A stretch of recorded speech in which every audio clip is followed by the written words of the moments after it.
Students, welcome back to the last video of chapter 4 heat. So students, we have already studied about the different methods of heat transfer, that is conduction, convection and radiation. We have seen where and when conduction, convection and radiation will take place. If we see this example, here we can see it very well that the heat that is getting transferred from the fire to this kettle is by conduction process. If we put a hand beside the heat source, so the heat from here will be transferred to the hand by the process of radiation, whereas the air around this kettle or the fireplace is becoming hot because of the process of convection.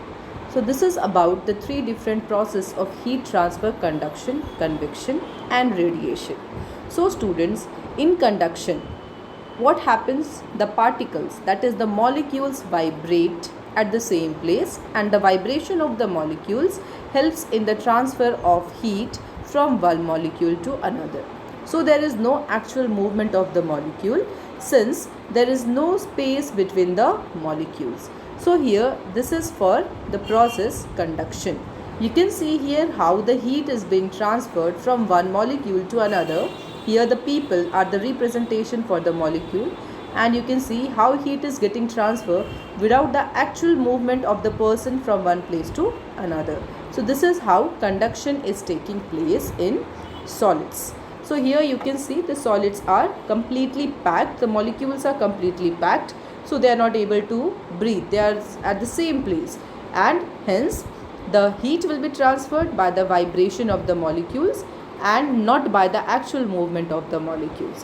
Whereas in convection, students, the convection we know takes place in liquids, and in liquids the molecules have lots of space between them, so they are able to move from one place to another, and hence happily they can move and transfer heat from one place to another by the actual movement of the molecules. So here you can see how heat is getting transferred by the process of convection.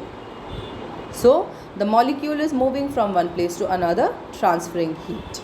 So this is how heat transfer takes place by the process of convection.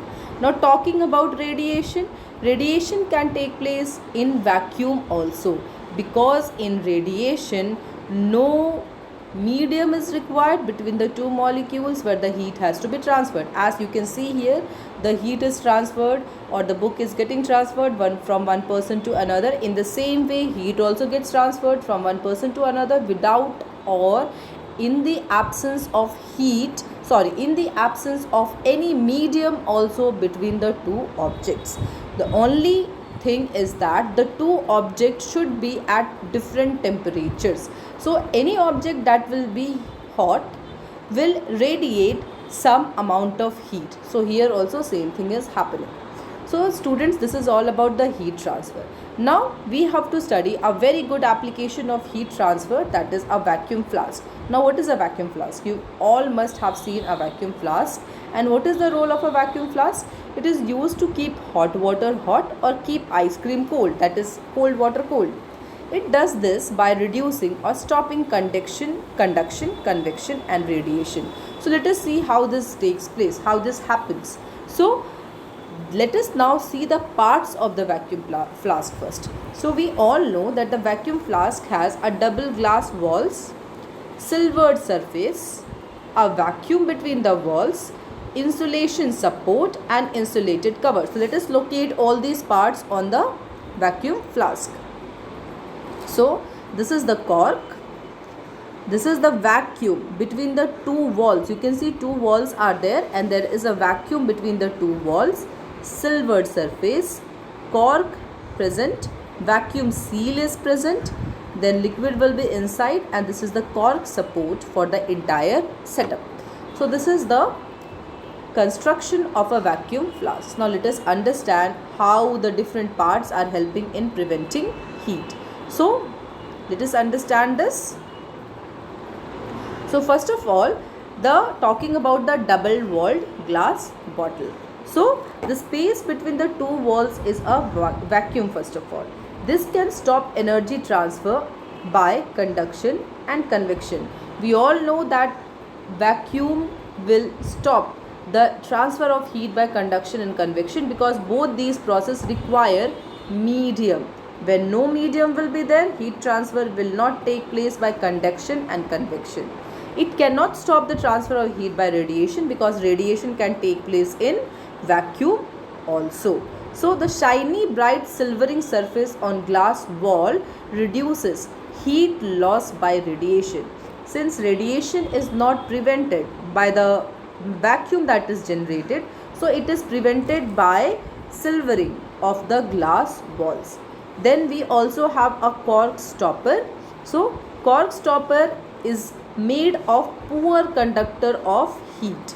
So it will again help in the reduction of heat by the process of conduction and convection. So since it is a bad conductor of heat, so heat will not get transferred by conduction and convection.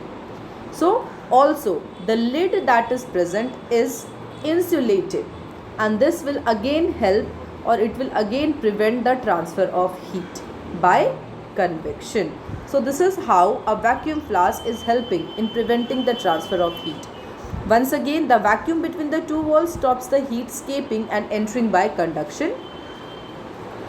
The silvered inner and outer stops the heat escaping by radiation. This is just the revision, students. So, and applying all these conduction, convection and radiation, or by preventing all these three process of heat transfers, that is conduction, convection and radiation, a vacuum flask helps in keeping hot water hot and cold water cold. So this is how a vacuum flask helps us. So students, this is all that we are going to see in this video. So finally, I would like to tell you goodbye. So first of all, students, take care and keep smiling, and also thanks a lot, students.